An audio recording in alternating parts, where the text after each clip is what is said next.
So I have my first medical school exam next week. That is my block 1 exam, and today is Saturday, so I plan on staying home throughout and reading. I need to study anatomy because that course has like times 10 more material than any other course, and it's a lot, and it's like it's just really a lot. And it's very important for me to know like every single detail. I think what we dealt with is like the head, like all the bones of the head, all the muscles, all the veins, all the arteries, all the vessels, what they do, like where they start from, where they end, blood supply to every muscle in the face, a muscle that involved in facial expression, like pursing your lips, like the orbicularis oris does that. What I know currently is like max 50% of everything that I need to know. So we are done. And studying so far, I found out that it was easier for me to like join a study with me video on YouTube, like 2 hours, 3 hours, 5 hours. I might not like watch the whole video in a day. It might take me like 2-3 days to finish the whole video, but just studying while playing that video with like a music going on or some background noise, like just that, like as if I'm studying with somebody since we're online, has been very helpful. So one of the people that I've been watching is this Kharma medic. Yeah, he has a lot of study vlogs, study videos, and he has this 10-hour video that I saw yesterday, and I'm like, today Saturday, the weekend before exam week, like I need to study this anatomy and sit down. And so this is like 11:40, so I plan to start studying by 12 till 10 p.m. That is 12. Yeah, that is 10 hours of studying. So here's a 10-hour video, and I'm like, yesterday I was just like, okay, I'm going to do this. But then I just thought to be like, why not bring you guys along and see if I can actually sit down for 10 hours. Don't forget to like, comment, and subscribe, and let's see how this is going to go.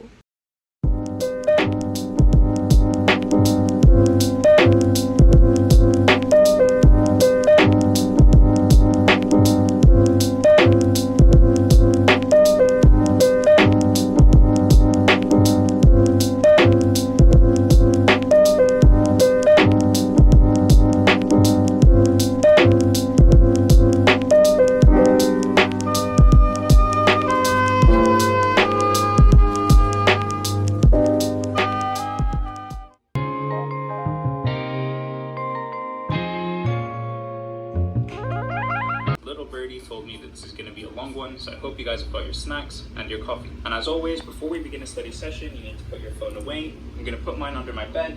I'm going to keep mine though, but I'll put it on airplane mode. So that I don't want to check it. Alright, and without further ado, let's get this thing started. The cerebrum includes the cerebral hemispheres and the basal ganglia. The arachnoid matter and pia matter are derived from a single layer of mesenchyme surrounding the embryonic brain. If the facial nerve becomes damaged, the optical muscle will cease to function. What is that cause? The orbital. Okay, that means your eyes cannot close, which exposes the cornea. So that is called exposure keratitis. The lacrimal fluid cannot spread throughout the eye, so that means debris will not be able to be removed, and then ulceration of the corneal surface. And then what else? There's one more thing. Ectropis. The ectropis, that is when the lower eyelid droops. Ectropion, the lower eyelid droops, causing ectropion. Yeah, the eye cannot show cornea to the lower eyelid. Ryan Little.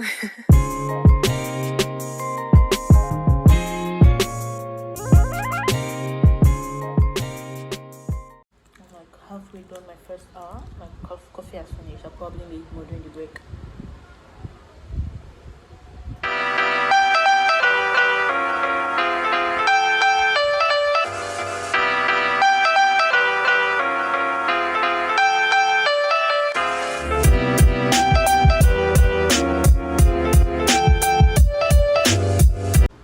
Sequence of fontanel closure. Posterior. Starts from the back, the posterior, 2 to 3 months. Then it moves to the sphenoid. Right, it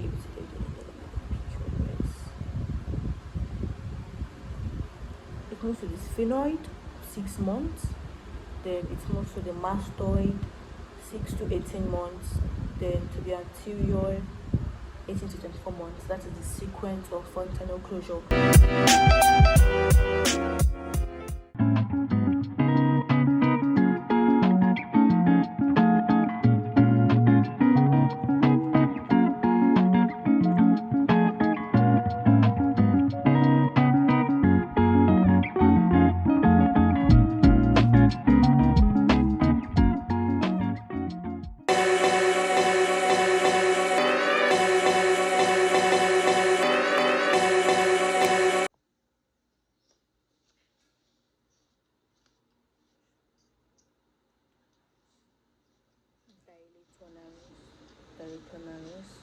It originates from the maxillary bone. It inserts into the ala part of the nose, the ala part of your nose, and the action, it pulls the ala part laterally, opening the nose or nostrils, and it like shows a sign of deep inhalation and a sign of anger.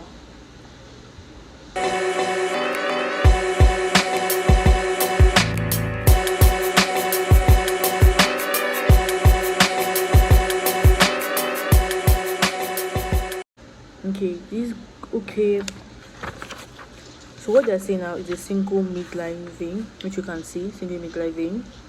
It ends, it ends by merging with the inferior sagittal sinus. It ends by merging with the inferior for the inferior sagittal sinus to form the straight sinus.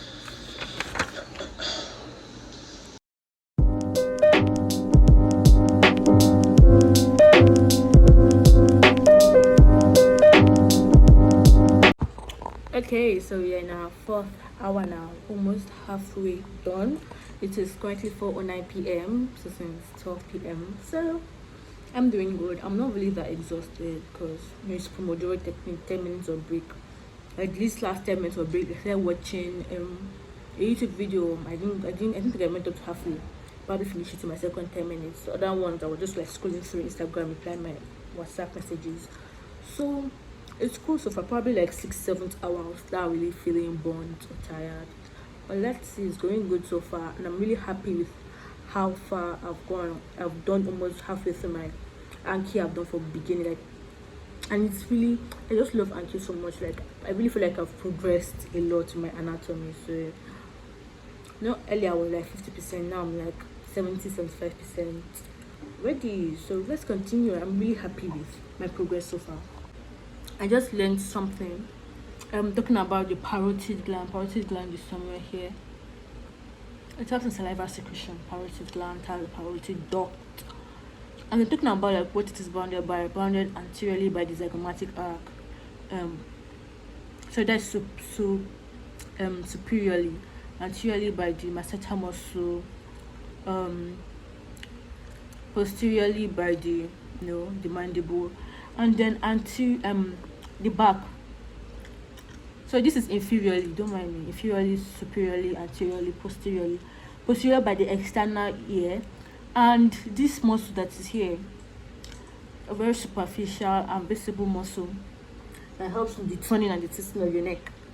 So that's a very long name, and when I learn anatomy and I see a name that is very weird, I always like Google it so that it's like what video concerning that doesn't have to do what I'm learning, just so that I can hear over and over again, so it will stick in my head. So apparently this muscle is what they call the sternocleidomastoid muscle. It helps with the turning and twisting of your neck. You can see how long that is. If I'm just reading it, I'm like, oh, bounded posteriorly by the external ear and sternocleidomastoid. I'll not really, 2 minutes later, I will not know what it is. So like I need to research it, understand it, to know what it is used for. So that's another thing I just learned. It is in the 2 sides and it is slant. It's very interesting.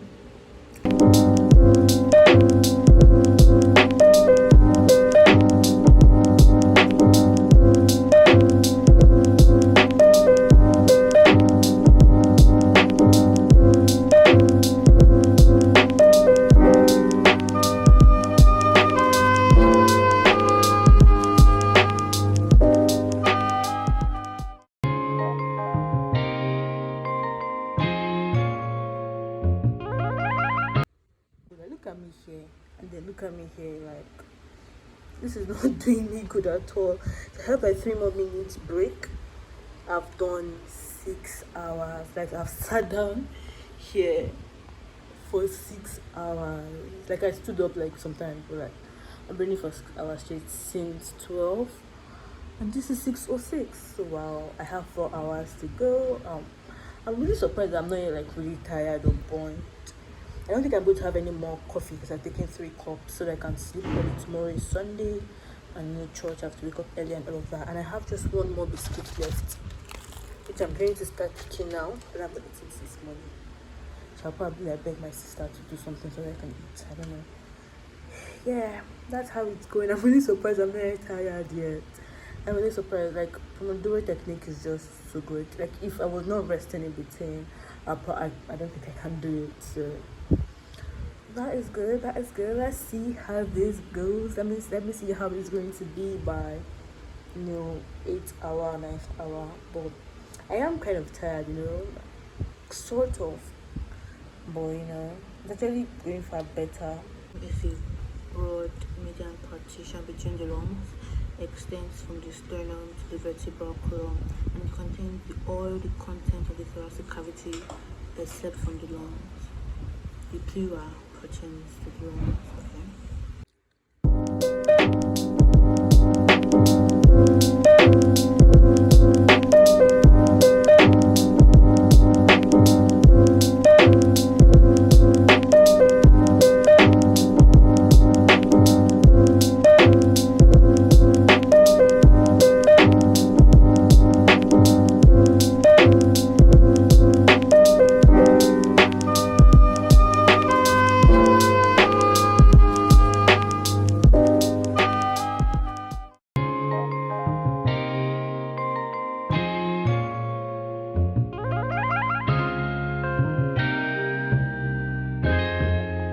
Ryan Little.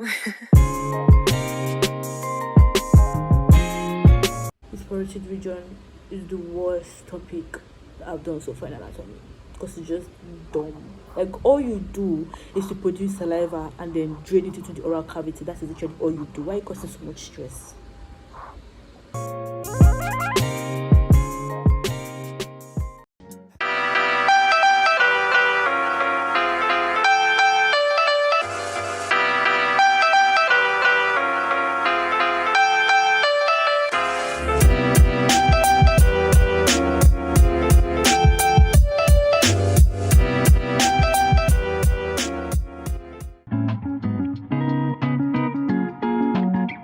Funny thing about this parotid gland stuff is one of the clinical correlates is parotid gland tumors. People have tumors in parotid gland.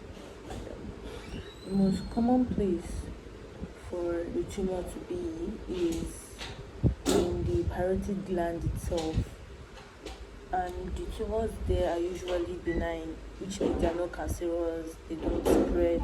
And the worst thing that they do is just like press. The worst thing that the tumors do is just like press like other structures there, but they're not cancerous, they don't spread nothing. And that is the most common tumor you can have in the salivary gland, the parotid gland. The other tumors where you can have it is sublingual, submandibular glands. They are very rare, and guess what? The tumors are malignant. They are more likely to be malignant, which means they are cancerous and they spread. So that's like a very interesting dynamics. Like the one that is most common isn't cancerous, the one that is less common is cancerous. So I've been studying for almost 9 hours, like since 12 p.m. to 8:53 p.m. Wow, I have like 13 more minutes to finish this session. I'm just going to like try and push myself to finish this session, and then after that I'm going to go through the videos. Let's just stop the charging. I'm going to go through the videos that our professor, what am I talking like this? Our professor sent to the sent it our like PDFs and blah blah. She also sent videos. Because oh my god, my hair is so rough. I can't wait to lose this like after my exams and do braids. Like I miss braids. That's what I'm saying. So I'm really tired now to like really read. I'm just going to watch those videos there a lot. It could take up to like 13 minutes to finish it. And then after that, I don't know, I'll probably check the like anatomy apps I have on my phone and probably do some like quizzes or like go through the atlas and try and identify these parts. And like 12 more minutes now, so I'm just going to try and push myself to like finish studying. Then my next 15 minute session, watch video, go through atlas. I can't study again, like I'm really tired, like, I'm not even understanding. It's just before I was quickly grasping, I was like, oh yeah, I've made a lot of progress, but now it's just hard for me to understand. And it's just like hard part, like I feel like I didn't arrange the flashcards and how they show. So if I could, and I made this harder part show earlier when I still had energy and I had a lot of coffee, so I told myself I'm not taking any more coffee so I can sleep easily. So yeah, my brain, like my brain capacity or whatever to assimilate all of this I just really turned down, and this is the hard part. So I'm just going to waste my time doing this for another 1 hour. So I'll just watch videos and try and solidify what I learned within the 9 hours. So that's what we're going to do now. My name is Dr. Morton, and I'm the noted anatomist. So the boundary of the scalp are through the anteriorly through the supraorbital margins of the frontal bone here, and then also laterally through the temporal fascia, which attaches along the zygomatic arch and temporal bone, and then posteriorly through the occipital bone along the superior nuchal line and external occipital protuberance. And so the layers of the scalp, to do that, we're going to take this little coronal section from there, we're going to blow it up, and there we have a coronal section of the head. And then the orientation of this image is there's the layers of the scalp, which we're going to focus on in this tutorial, but then there's the skull bones, and there are the meninges. It's the most direct vessel to take a biopsy to check to see if they really have vasculitis. There's a mid-sagittal section of the brain, there's our internal carotid.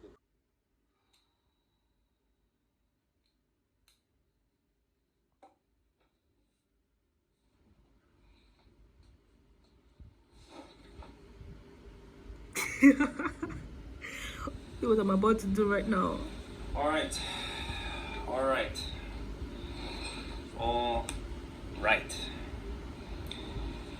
I think that is it for me, guys. I have done more than enough studying for today. I'm completely drained, completely exhausted, definitely not absorbing any more information right now. So it's time to stop. I haven't done a study session this long in quite some time now, so hopefully it was able to help you guys be a little bit more productive, help you get something done that you needed to get done. And yeah, I just hope you found it useful. Alright guys, and that is it for me. I'm gonna go do something fun. I'm gonna reward myself for all the hard studying that I've done today, and I will see you in the next one. Peace. Okay, y'all, that is it for me. Like, he just did a perfect outro for me. I'm going to watch, I was thinking of watching a movie before, but just because I'm so exhausted, I think I'll leave that for tomorrow, after studying tomorrow. So I'm just going to watch like 2-3 episodes of Friends, laugh my ass off, and then sleep. I have a YouTube video I want to quickly watch before that. I am exhausted, and this is my first time of studying this long. This is definitely not his. So I am happy that I did it. I won't do this, like, I don't think I'm going to do this anytime soon. Like, I'm in exam season, so I will definitely like study up to 10 hours, but I'll give myself up to like 20-30 minutes break in between, not just 10 minutes, because it is really hectic, you guys. But I'm happy I did it. Like, I went from like 40-50% understanding to up to 90% understanding, and I'm happy about it. So yeah, it's a lot of studying to do in anatomy just to like fully like get everything. But I am glad I did what I did. I am really happy that I went through with this. So yeah, I'll see you guys next Sunday. Don't forget to like, comment, and subscribe. Thank you so much for watching this video. I hope it's not boring, like just seeing me study and seeing me rant and seeing me see all these facts and all of that. I hope you really found it interesting. So thank you for watching. See you next Sunday. Bye. So no one told you life was gonna be this way.